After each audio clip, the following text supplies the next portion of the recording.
lire la parole de Dieu, Jean chapitre 11. Jean chapitre 11.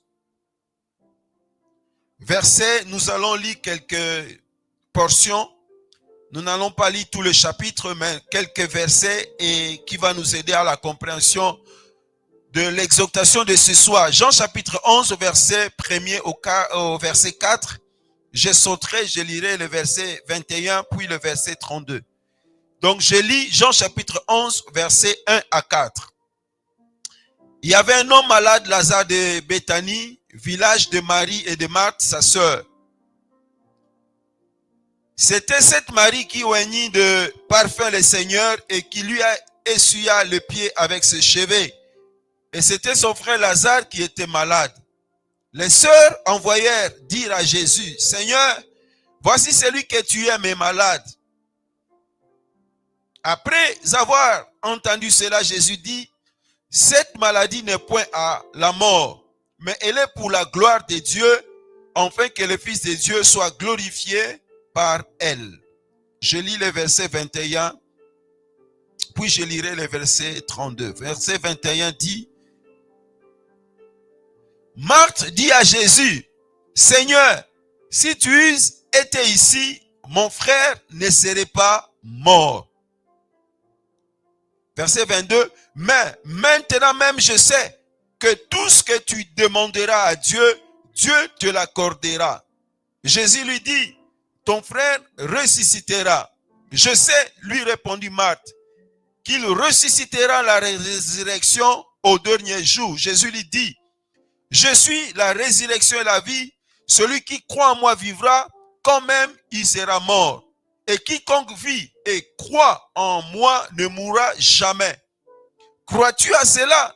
Elle lui dit, oui Seigneur, je crois que tu es le Christ, le Fils de Dieu qui devait venir dans le monde.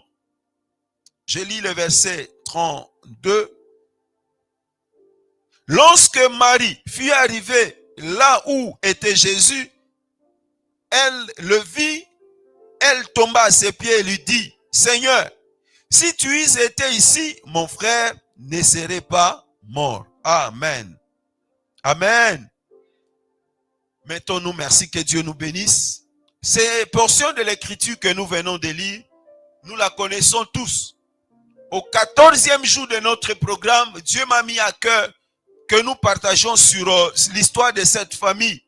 La famille de Lazare, de Marthe et de Marie. La Bible précise en disant que c'est une famille que Jésus aimait. Jésus aimait Marthe, Jésus aimait Marie, Jésus aimait Lazare. Et cet amour, les gens l'ont constaté quand Lazare est mort. Quand Jésus s'est présenté, les gens ont vu que Jésus était ému. En voyant Marthe, en voyant Marie, comment elle pleurait leur frère, Jésus ému, la Bible dit Jésus pleura. Les gens ont constaté, les gens ont dit, effectivement, regardez comment il aimait. Jésus aimait Marthe, Marie et Lazare, comme Jésus vous aime. Jésus vous aime, Jésus m'aime. Et à cause de cet amour, il est venu mourir à la croix. À cause de cet amour, il a donné sa vie. Et cet amour, Dieu, la Bible dit, l'a manifesté en envoyant son Fils et son Fils unique Jésus. La Bible complète en disant, si Dieu, par son amour, nous a donné les plus précieux, Jésus Christ, pourquoi ne nous donnera-t-il pas autre chose? Frères et sœurs dans le Seigneur, j'aimerais nous encourager à croire à l'amour de Dieu. Peut-être par l'histoire que vous avez connue, par le parcours que vous avez connu, vous avez eu des gens qui à un moment donné vous ont dit qu'ils vous aimaient.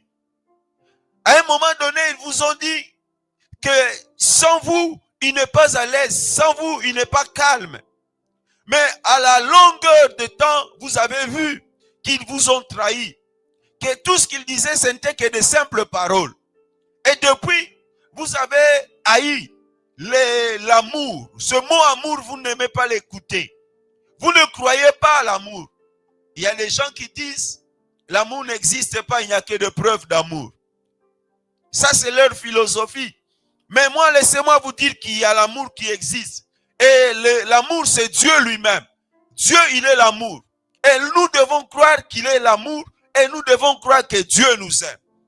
Si Dieu nous aime, si vraiment dans votre cœur, vous savez que Dieu vous aime, alors laissez-moi vous dire, à cause de cet amour, Dieu ne vous privera de rien. Dieu ne manquera à rien à faire dans votre vie à cause de son amour. À cause de cet amour, lorsque Lazare est tombé malade, ses sœurs ont envoyé le message à Jésus pour lui dire, écoutez, celui que tu aimes. Et elles ont voulu mettre l'accent sur l'amour. Celui que tu aimes, il est malade. Parce qu'ils se disaient, si nous invoquons cet élément, assurément, c'est les fils sensibles. C'est un point sensible.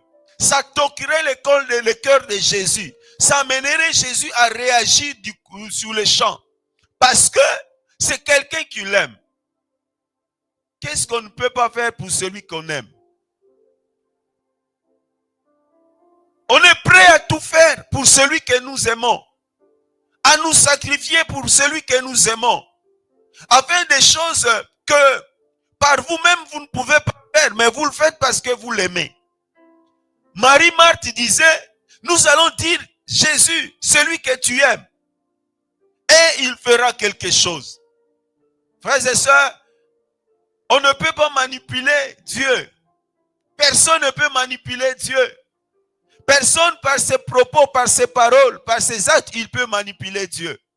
Dieu, lorsqu'il décide à faire quelque chose pour nous, il le fait vraiment par amour. Il ne le fait pas parce que nous l'avons manipulé.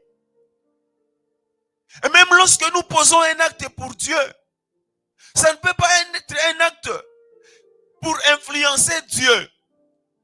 Oh, j'aimerais dire à quelqu'un, Dieu est influençable. Vous ne pouvez pas.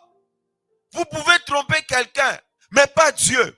Parce que tout acte que nous devons poser pour Dieu doit être des actes d'amour. Il faut que Dieu voie dans ce que nous avons posé comme acte.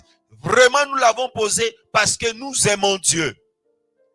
Lorsque j'élève ma voix ou mes mains vers lui, il faut que les paroles qui sortent ne soient pas des paroles pour impressionner celui qui est à mes côtés. Qu'il écoute que j'articule bien le mot. Que j'emploie de gros mots, des gros titres de Dieu. Non, il faudrait que ce soit des paroles pleines d'amour. Alors ces paroles vont toucher le cœur de Dieu. Lorsque tu donnes ta dîme, tu donnes ton offrande et que tu le donnes par amour pour Dieu. C'est cette offrande-là, c'est cet acte-là qui touche le cœur de Dieu. Jésus, Marthe et Marie ont envoyé les paroles à Jésus. Celui que tu aimes est malade. Croyant qu'en disant cela, Jésus va laisser tout ce qu'il faisait, il va venir pour le guérir. La Bible dit, Jésus dit à ses disciples, cette maladie n'est pas pour la mort. Et il est resté là où il était 2 jours. La Bible dit, Lazare où il était, il est mort. Quelle déception pour Marie, quelle déception pour Marthe. D'ailleurs, ils l'ont manifesté à Jésus.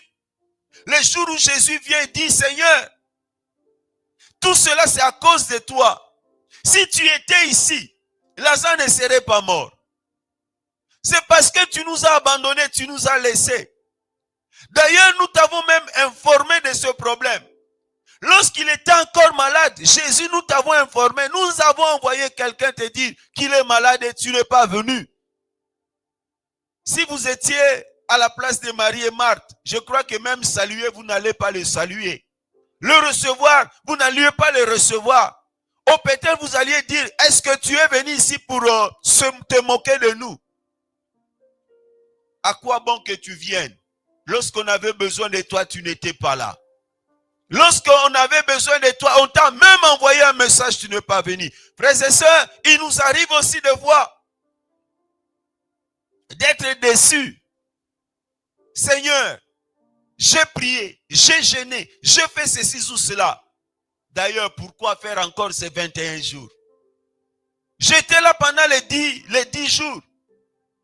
On a prié, on m'a imposé les mains. J'ai posé des actes de foi, je n'ai rien vu. Pourquoi encore faire 21 jours? Il nous arrive des fois, frères et sœurs, d'être fâchés contre Dieu. Il nous arrive des fois de se dire que Dieu nous déçoit. J'ai entendu quelqu'un dire cela parce que on a prié pour sa fille qui était malade, la fille est décédée, plutôt son mari qui était malade, son mari est décédé. Et lorsqu'il pleurait, la sœur, elle a dit, le Seigneur, tu m'as déçu. J'ai entendu cela de mes oreilles, tu m'as déçu. Pourquoi? Parce que le mari qui l'aimait tant est décédé, alors que nous étions là pour prier, nous étions là pour jeûner. Il était même là serviteur.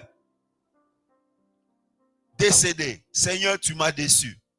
Est-ce que tu n'es pas parmi ces personnes qui disent, bon, j'ai pris seulement pour prier, hein, mais moi vraiment cette histoire de miracle, je ne crois plus.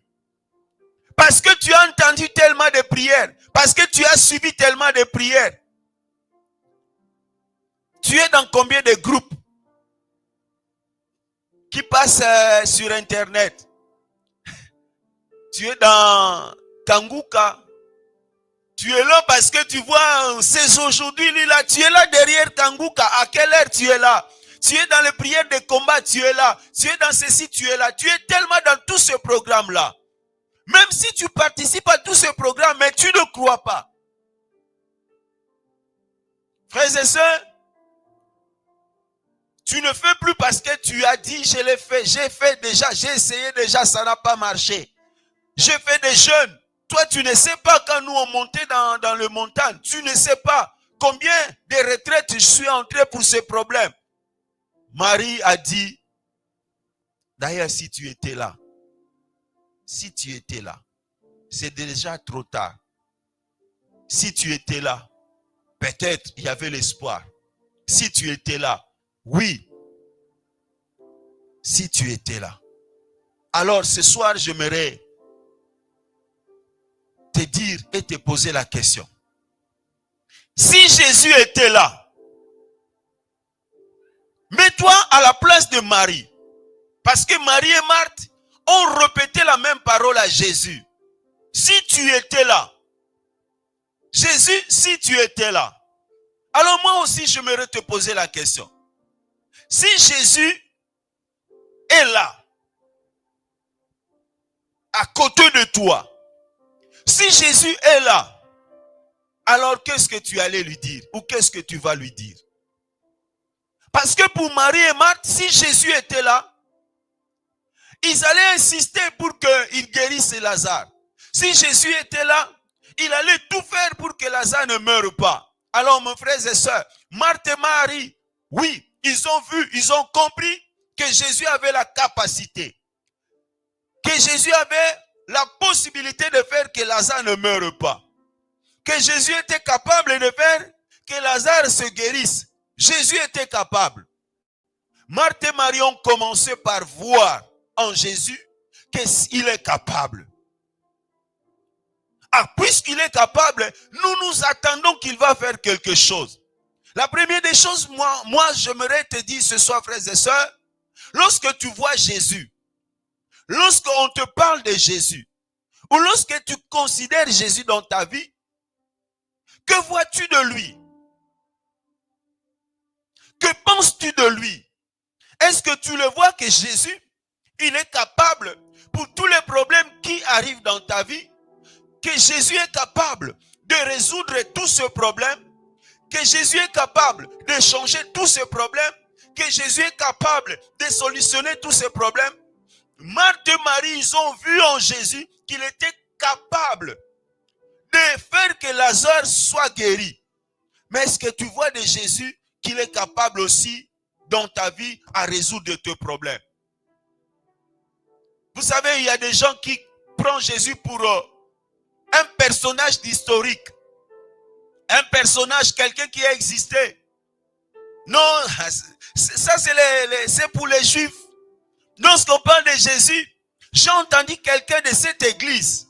Il est membre de cette église. Je l'ai entendu. Il a dit, Vous voyez cette histoire-là dans la Bible, là. On ne peut pas tout croire. Il est membre de cette église. Bon, où il fréquente cette église. Il a dit tout ce qui est dans la Bible, là, on ne peut pas croire. Parce qu'il y a des choses à croire, il n'y a pas des choses à croire. D'ailleurs, papa dit qu'on doit revoir la Bible. Parce qu'il y a beaucoup de choses qui sont là sont des histoires. Il y a des ceux qui sont là à l'église. Lorsqu'on dit retraite, il entre aussi en retraite. Lorsqu'on dit venez, il vient aussi. Mais pour lui, la Bible, il se dit ce sont des histoires. Pour lui, la Bible, ce sont des histoires. Lorsqu'on parle de Jésus, c'est Jésus historique. Lorsqu'on parle de la puissance de Dieu, pour lui, il dit ce sont des choses qui se sont passées. Alors, quelle est la réalité pour toi, mon frère? Jésus est quoi? Jésus est qui? Pour toi, pour moi. Ou Jésus, tu les considères comme il y a un autre Jésus. Il y a un autre Dieu que lui. Aujourd'hui, on nous explique qu'il y a des dieux des Noirs, il y a les dieux des Indiens, il y a les dieux de ceci ou cela. Aujourd'hui, on nous explique qu'il y a d'autres choses qui ne sont pas écrites dans la Bible. Ce sont des choses, des théories que beaucoup de mouvements disent aujourd'hui développent. Dans la Bible, on n'a pas tout écrit. Il y a d'autres choses qui ne sont pas dans la Bible, il faut qu'on les découvre. J'ai un ami, on discutait avec lui, il m'a dit ça. Il m'a dit, est-ce que tu connais les livres de Maccabée?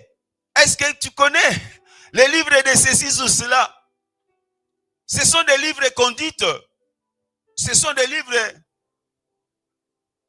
apocryphes. Il dit non, ce ne sont pas apocryphes. Tu sais pourquoi on avait décidé dans le concile de Nice de les mettre de côté? Il y a tellement de choses aujourd'hui qu'on entend. Marie et Marthe ont vu en Jésus qu'il est capable. Ils ont vu en Jésus, ils n'ont pas vu en quelqu'un d'autre, ils ont vu en Jésus. Frères et sœurs, pour que Jésus fasse quelque chose dans notre vie, il faut que nous voyons en lui, il faut que nous croyons en lui, il faut que nous sachions, nous mettons notre foi en lui. Si nous ne croyons pas en Jésus, on viendra prier pour nous au nom de Jésus, rien ne se fera dans notre vie. Nous pouvons participer à des programmes, mais si nous ne croyons pas en lui, laisse-moi te dire, la Bible dit, il n'y a de salut en aucun autre nom. Il n'y a qu'un seul. Si tu ne crois pas en Jésus, alors la foi que tu dis, tu as la foi, ta foi est nulle. Il n'y a pas de foi ni une autre personne à un autre sauveur. Le seul capable pour nous, c'est Jésus de Nazareth. Il faut que tu vois que Jésus, celui qui est la solution à mes problèmes, celui qui est la solution, la réponse à mes soucis. Donc, quand moi j'ai un problème, la première personne vers qui je vais me tourner, c'est Jésus. Ils ont tourné vers Jésus et Jésus leur a dit, cette maladie n'est pas pour la mort, mais Lazare est pourtant mort. Pour dire encore une chose, frères et sœurs, c'est vrai, nous avons des problèmes qui nous arrivent, nous avons des soucis qui nous arrivent. Et nous voulons des fois que Dieu intervienne sur le champ. Nous voulons que Dieu intervienne au même moment que nous lui exposons le problème. Deux fois, il nous dit, comme il a dit à Marie, je sais, je suis informé de ce problème, mais ce n'est pas maintenant que j'interviendrai. Ce n'est pas maintenant, parce que ce problème, c'est pour ma gloire. Ce problème, c'est pour que ma gloire soit manifestée. D'ailleurs, Jésus dit aux disciples, lorsqu'il dit nous allons, il dit, c'était d'ailleurs mieux que je ne sois pas là. Vous comprenez? Jésus dit, Lazare est mort, il dit, c'était d'ailleurs mieux que je ne sois pas là. Parce que si j'étais présent, en tant qu'homme humain, il allait être aussi touché en voyant Lazare sur son lit, en voyant Lazare agonisant. Assurément, Jésus allait faire quelque chose, il allait les guérir. Mais écoute-moi, entre guérir et ressusciter quelqu'un d'entre les morts, l'impact n'est pas le même. Parce que s'il est guérissait, oui, on allait voir qu'il a guéri. D'ailleurs, il a déjà guéri plusieurs personnes. C'est sur base de cela que Marthe et Marie se sont basés. Parce qu'ils ont vu comment Jésus a guéri plusieurs personnes. Ils ont vu comment Jésus a guéri plusieurs malades. Donc, se disait, oui, Lazare aussi sera guéri. Parce que nous avons vu Jésus guérir. Mais elles n'ont pas encore vu Jésus ressusciter les morts. Voilà pourquoi quand Jésus leur dit, s'il est mort, il sera ressuscité. Marie dit, non, elle sera ressuscitée au dernier jour. Parce qu'elle n'a pas encore vu Jésus ressusciter un mort. Mais elle a vu Jésus guérir les malades. Elle croit à Jésus parce qu'il a vu Jésus guérir les malades. Mais elle ne croit pas en Jésus ressusciter des morts parce qu'elle n'a pas encore vu Jésus ressusciter des morts. Elle dit, je sais, mais ça sera au dernier jour, pas maintenant. La gloire de guérison et la gloire de la résurrection, c'est différent. Jésus a dit, il était mieux que je ne sois pas là. Parce que vous les disciples, vous êtes avec moi. Mais ce qui va se passer, vous allez croire encore en moi. Laisse-moi te dire, ma soeur, les soucis, les problèmes, oui, nous en avons. Des réponses que Dieu nous donne, des solutions que Dieu nous donne, c'est pour sa gloire. Mais il y a des problèmes, il y a des situations, il y a des moments. Dieu peut nous laisser à un moment pour que ça arrive au niveau qu'il veut qu'il arrive, puisque lorsqu'il agira, lorsqu'il opérera, que la gloire revienne à lui. Peut-être ce petit problème que lorsque Dieu fera dans ta vie, tu ne comprendras pas que c'est lui qui a fait, c'est lui qui a intervenu. Alors laisse-moi te dire, il est au courant de ton problème, il ne l'a pas oublié. Il est au courant de ta situation, il ne l'a pas oublié. Mais il agit et il agira à son temps pour donner gloire à son nom. Alors dites-moi, ma soeur, quel est ce problème que vous avez exposé à Jésus que Jésus a oublié? Aucun. Quelle est de cette préoccupation que vous avez que Jésus ne connaît pas? Aucune. Il connaît toutes nos préoccupations. Alors laisse les soucis de côté. Laisse tes soucis de côté. La seule chose que je t'invite ce soir, c'est de croire en lui. De dire, Seigneur, tu connais mon problème. Seigneur, tu connais ma situation. D'ailleurs, je te l'ai déjà exposé. D'ailleurs, je te l'ai déjà. Il connaît. Puisqu'il connaît, il n'oublie pas. En lui, il n'y a pas d'oubli. Il connaît, il sait. Il sait dans quelle situation vous terminez cette année. Il sait que vous avez prié pour vos papiers. Il sait que vous avez prié pour tel ou tel problème. Il sait. Il ne les a pas oubliés. Ces problèmes, ça se trouve au-devant de lui. Et il sait que vous attendez une solution. Et il viendra. Je ne sais pas si c'est ce soir qu'il viendra. Mais il viendra. Il viendra et lorsqu'il viendra, sa gloire se manifestera dans votre vie.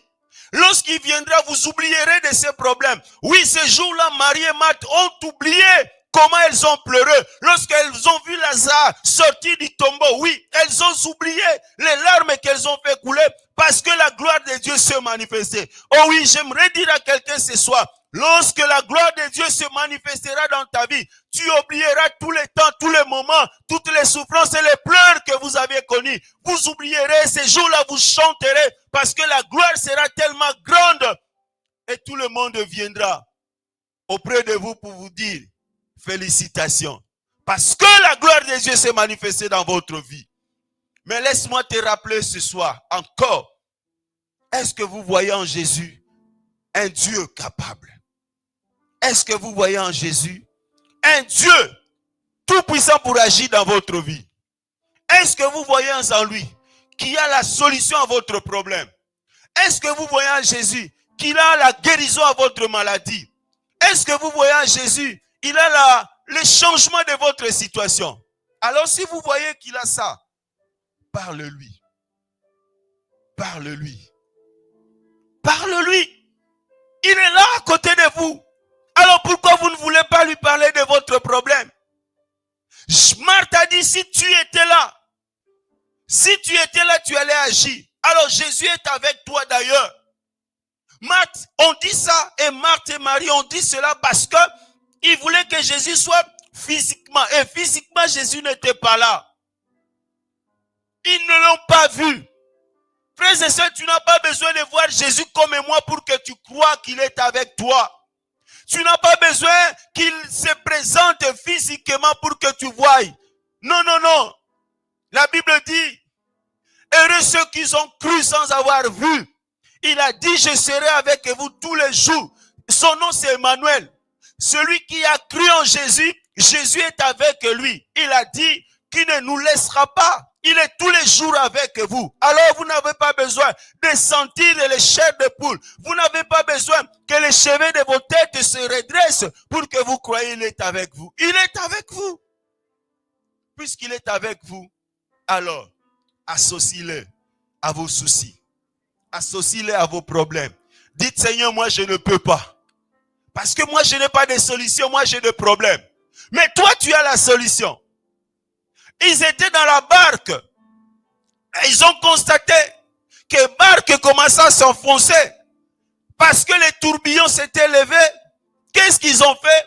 Ils ont dit, nous n'allons pas les laisser tranquilles. Parce que lui, il est là, il est capable d'arrêter ces tourbillons. Lui, il est capable d'arrêter ces vents. Ils l'ont réveillé. Tu dors avec des soucis, avec ton problème. Au lieu de réveiller Jésus. Tu crois qu'en dormant, tu vas oublier tes problèmes? Non, frères et sœurs. Réveille Jésus. Où sont ces chrétiens qui disent, moi, je ne mangerai pas jusqu'à ce qu'il a résolu mon problème? C'est ce que Jacob a dit. Je ne te laisserai pas partir si tu ne me bénis pas. Où sont ces chrétiens qui sont là devant le Seigneur insistants? Où sont ces chrétiens qui sont là devant le Seigneur leur parlant de leurs problèmes? Souvent, le problème pour nous, c'est pour nous affaiblir, pour nous éloigner de Dieu.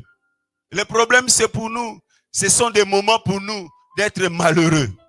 Frères et sœurs, Jésus a dit, cette maladie, ce n'est pas pour la mort.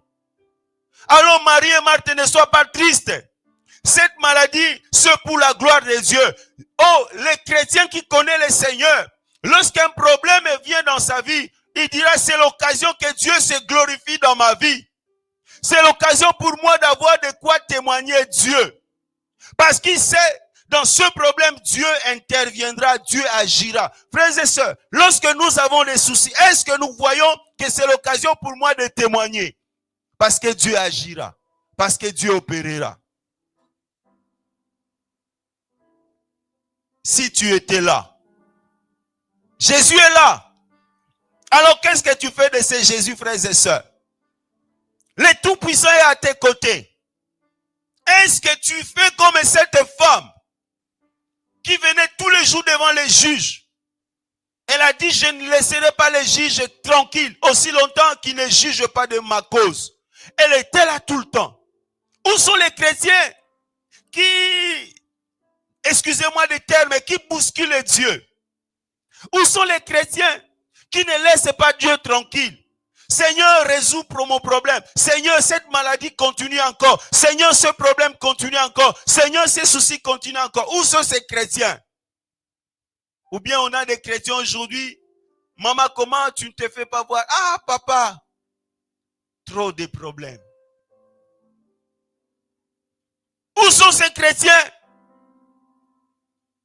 Où sont ces chrétiens qui sont là tout le temps devant lui, qui sont tout le temps en train de lui dire, Seigneur, fais, agis et opère dans ma vie?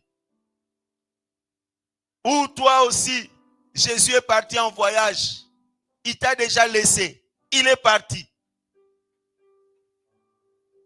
Nous sommes aujourd'hui les 14. Nous entrons d'ici là, l'année prochaine. Ou Jésus, tu vas les laisser en 2024. Ou tu l'avais déjà laissé au mois de janvier. Jésus est parti en voyage. Il est là, loin de toi. Est-ce qu'il est encore à côté de toi? Alors s'il est à côté de toi, frères et sœurs, accroche-toi à lui. Accroche-toi à lui. Parce que la Bible me dit, Ceux qui croient en lui, ils verront sa gloire. Parce que la Bible me dit que ceux qui croient en lui, ils vivront ses œuvres. Frères et sœurs, Jésus est là pour que nous puissions marcher. Écoute, lorsque dans Matthieu, il nous dit, il nous montre dans la prière, nous devons prier en disant que ton règne vienne. Les règnes de Dieu se manifestent au travers de vous et au travers de moi. C'est au travers de vous que les gens voient, constatent que Dieu existe, que Dieu règne, que Dieu est puissant. Et si nous avons des problèmes, ces problèmes demeurent. Si nous avons des soucis, ces soucis-là demeurent. Comment les mondes verront-ils la gloire de Dieu? La gloire de Dieu se manifestera au travers de vous. Mais pour que la gloire de Dieu se manifeste au travers de vous, la première des choses, il faut que vous croyiez que Dieu, il est le Tout-Puissant et il peut tout. Lorsque vous ne voyez pas que l'Éternel, il peut tout, qu'il est le Tout-Puissant, alors vous ne vivrez rien. Vous savez, pour vivre les miracles dans notre vie, Dieu ne nous demande pas deux, trois choses. Pour vivre la main de Dieu dans notre vie, Dieu ne nous demande pas deux, trois choses. La seule chose que Dieu nous demande, la Bible dit que celui qui s'approche de l'Éternel croit que Dieu existe. On ne peut pas venir demander alors que je ne crois pas que la personne existe. Ce n'est pas comme une salle, on a rempli de choses, il vous suffit d'y entrer et de prendre la chose que vous voulez. Non. Il faudrait que vous soyez d'abord, la première des choses, de savoir que quand j'entre dans la salle, je trouverai quelqu'un. Et ce quelqu'un-là, c'est Dieu. Mais ce Dieu-là, c'est avec ses yeux, nous ne le verrons jamais. Nous ne le verrons jamais. Avec la logique, l'intelligence du monde, ces dieux-là, nous ne le verrons jamais. La Bible dit le monde, avec sa sagesse, n'a pas connu Dieu. Si nous voulons la logique, mais comment est-ce possible? Nous ne verrons pas Dieu. Dieu a besoin, comme le pasteur a dit hier, de cet aveugle qui se confie à son chien. Il dit, ce chien-là, il a été éduqué pour me conduire. Dieu a besoin des gens qui sont de fous dans la foi. J'ai lu une histoire qui m'a intéressé. Une jeune fille, alors que sa maman est morte il y a longtemps, c'est sa sœur qui prenait soin d'elle. Elle voulait faire plaisir à sa sœur. Elle dit, je dois chercher un cadeau que je donne à ma sœur. Elle entre dans une bijouterie avec ses pièces de monnaie. Elle voit un bijou, un collier, elle dit, oh monsieur, je veux ce collier pour ma sœur. Avec son âge, le vendeur, il est étonné. Il dit, tu as l'argent? Il dit, oui, j'ai l'argent. Elle fait sortir ses pièces. Elle montre, elle donne au vendeur, le vendeur qui regarde les pièces avec le prix du collier. Il dit, mais, il me dit, pourquoi tu veux ça? Il dit, je veux donner un cadeau à ma soeur. C'est elle qui a pris soin de moi depuis que ma maman est morte. C'est elle qui prend soin de moi, alors je vais lui faire plaisir. Je vais lui donner ses colliers. Le vendeur, il est touché dans son cœur. Touché dans son cœur pour l'amour de cet enfant. Pour la reconnaissance de cet enfant pour sa sœur. Il prend les colliers. Il met dans une enveloppe. Il donne. Il dit, va donner à ta sœur. C'est cela, cette fois que je vous parle, mes frères et sœurs. Cette fois qui nous amène à chercher des choses impossibles. Ces colliers, ces vendeurs, c'est Dieu, il est là. Il n'a pas besoin que vous fassiez des efforts. Il a besoin que vous le fassiez confiance. Si vous voulez suivre Dieu avec votre intelligence, alors vous ne vivrez rien. Vous ne vivrez rien. Laissez-moi encore revenir. Excusez-moi si j'en parle trop. Laissez-moi revenir Quand on préparait le mariage, les jours, j'ai dit à mon épouse, on va se marier. Elle m'a dit, non mais, mon salaire là, ça ne permettra pas. Il faut qu'on fasse 3 mois d'économie. Moi, j'ai dit, si on fait 3 mois d'économie, on paiera les courants comment? On paiera l'eau comment? Si on attend 3 mois, on n'aura toujours pas l'argent. Donc, on ne se mariera pas. J'ai vu sa façon de réfléchir. J'ai dit, elle est tellement intellectuelle. Alors que moi, c'est la foi qui me pousse. Frères et sœurs, moi, lorsque la foi me pousse, lorsque je sens que le moment est là, je ne réfléchis pas, j'agis. C'est ma façon de faire. Lorsque je sens, moi, mon cœur me pousse à quelque chose, je ne réfléchis pas. Parce que si je mets ma tête, alors ça m'empêcherait. Je suis parti à la mairie, on a pris les papiers et on a fait. Les 3 mois de salaire, on n'a pas gardé. Écoute-moi, on va prier. Lorsque Jésus dit à Marie, Marie, crois-tu en moi? Il dit, je crois. La chose, la meilleure pour Marie, dit, je crois. Elle continue même à préciser, elle dit, je crois que tu es le Christ, l'envoyé de Dieu. Une déclaration forte. Parce qu'à l'époque, celui qui dit de Jésus qu'il est le Christ, il est chassé des synagogues, il est exclu. Parce que les pharisiens, les autres ne voulaient pas qu'on dise de Jésus qu'il est l'envoyé de Dieu, qu'il est le Christ. Mais Marie, une déclaration forte. Mais sauf que la foi de Marie, c'était la foi du futur. Ce n'était pas la foi du présent. Marie, elle était d'accord pour le futur, pour les choses qui vont venir. Mais les choses qui sont présentes, elle ne croyait pas. Il y a des gens qui croient en Dieu parce qu'ils n'ont pas encore de problème, parce qu'ils n'ont pas encore de soucis. Ils croient que Dieu est puissant. Ils croient que Dieu agira. Ils croient que Dieu fera. Ils croient. Mais le jour où il est devant le problème, croire en Dieu, avec ce problème, il dit, Marie a dit, je sais, tu es le fils, tout ce que tu demandes, c'est fait. Mais ça sera prochainement. Le cas de mon frère, il est déjà mort. Enlève cela dans ta tête, que c'est déjà fini. J'ai fait tous les recours, c'est déjà fini. J'ai tenté, c'est déjà fini. J'ai essayé, c'est déjà fini. Si dans ta tête, tu te dis que c'est déjà fini, tel pasteur a prié pour moi, ça n'a pas marché. Je suis parti dans tel hôpital, ça n'a pas marché. J'ai tenté telle solution, ça n'a pas marché. Alors ça ne marchera pas. Mais si dans ta tête, tu dis oui, hier ça n'a pas marché, mais j'essaierai encore, alors ça marchera pour toi. Parce que ce n'est pas toi qui agira, mais c'est l'Éternel qui se lèvera. Et il se lève, Job a dit toujours le dernier. Il agit jusqu'à présent. Enlève la pierre. Pour toi, c'est quoi la pierre? C'est toute l'expérience passée. C'est tout ce que tu as connu comme déception, les échecs. C'est cela la pierre?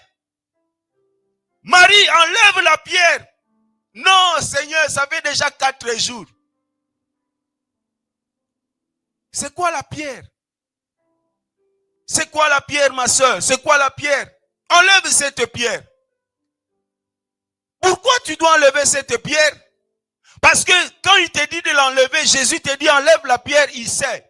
Il est prêt pour faire quelque chose.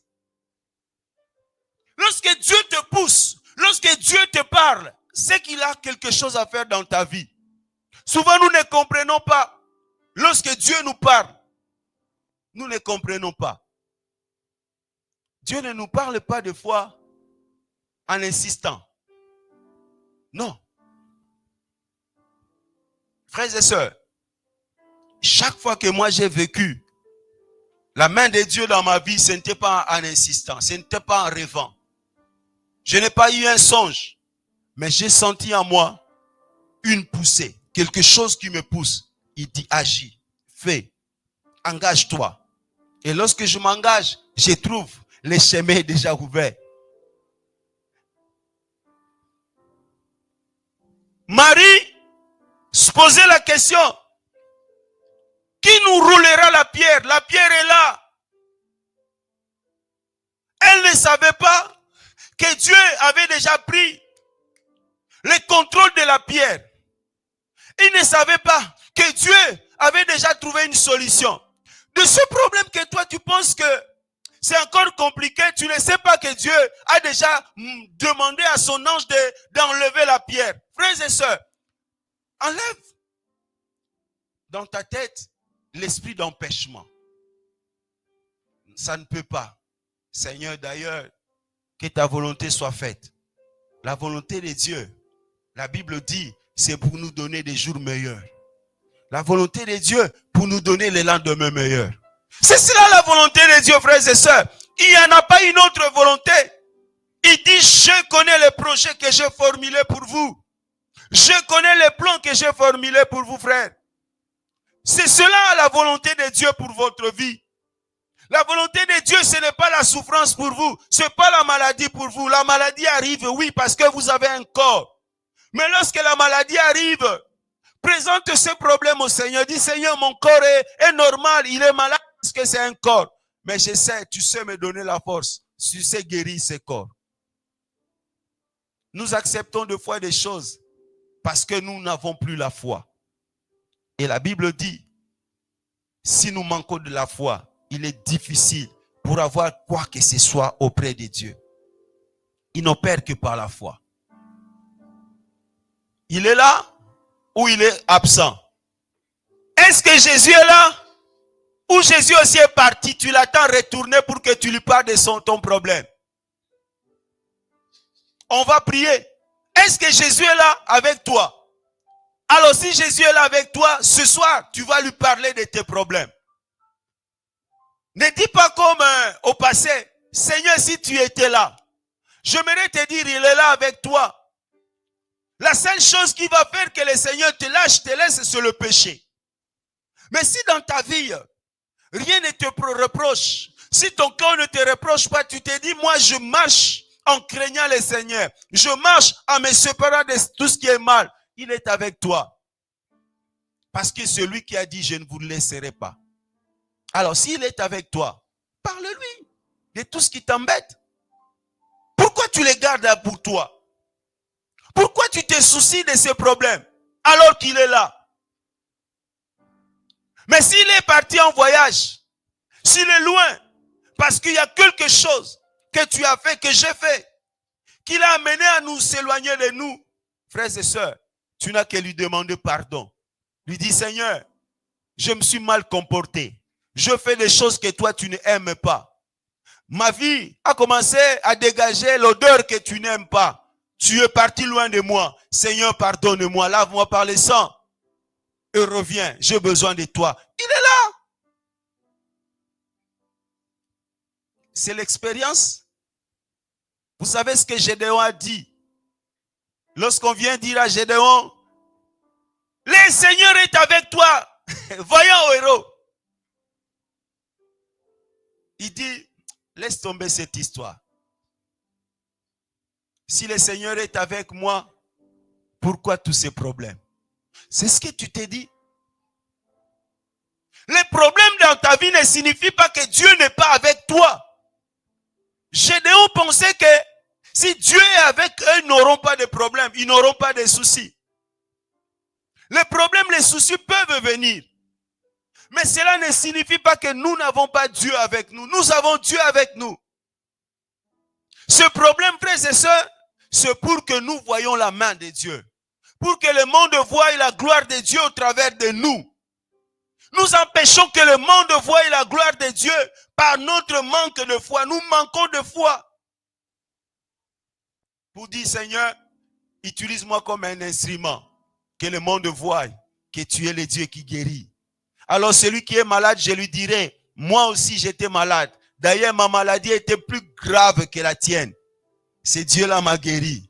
Toi là, il va te guérir aussi. Crois-tu en lui? Il te dira oui, je crois en lui. Et tu lui diras, commence d'abord par l'accepter comme Seigneur et Sauveur. Il m'a sauvé à cause du témoignage que tu as apporté. Le Seigneur est avec toi. Marie a dit, si tu étais là, est-ce qu'il est là à côté de toi? S'il est là à côté de toi, ce soir, tu vas lui parler. Tu vas lui parler de tout le problème. Ne termine pas l'année avec tout ce qui t'inquiète. Je sais que tu as des inquiétudes. Je sais que tu es dépassé. Tu ne sais pas comment ça se passera. Il est là pour ça. Ce n'est pas pour rien qu'on l'appelle Seigneur. Le Seigneur, il est là pour s'occuper des problèmes de ses sujets. Le maître, il est là pour s'occuper de ses élèves. Et nous sommes le troupeau de sa pâturage. Il est là pour nous. Fermons nos yeux